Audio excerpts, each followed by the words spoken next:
So I have this smart sprinkler timer that was sent to me to review as a gift by this brand, Meross. I've attached it to my water right here, and it's dripping a little bit, but I believe that's on my end. I just haven't tightened it that well. I don't have my sprinkler system quite set up yet, but as soon as I do, I'm definitely going to be using this to help me out with the timer and all that. So as of now, I have the water on, and you can see, this is connected and it's there.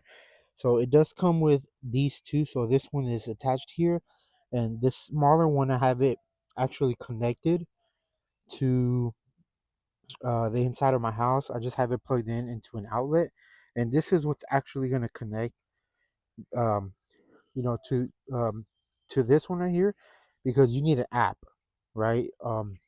So with this app, you can control the timer. You can put how long you want it, when to turn on or whatnot. And I'm gonna be showing you guys that. So I'm gonna record my screen so you can see the app and how it works. And then I'm gonna show you how this works as well. So this is what the app looks like, and you can see the different features that it has.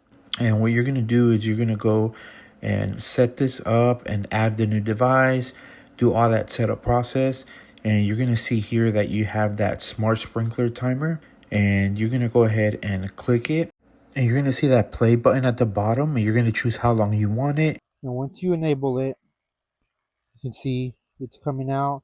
Once you have your sprinkler system attached to it, it does the rest for you. You don't need to come outside and turn it on.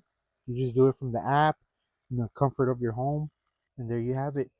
I turned it off and it's off now.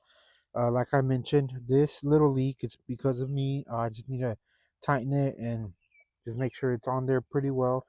But overall, if you're going to be installing a sprinkler system, I definitely think this is a good idea. I forgot to mention it also works with Alexa, Google Home,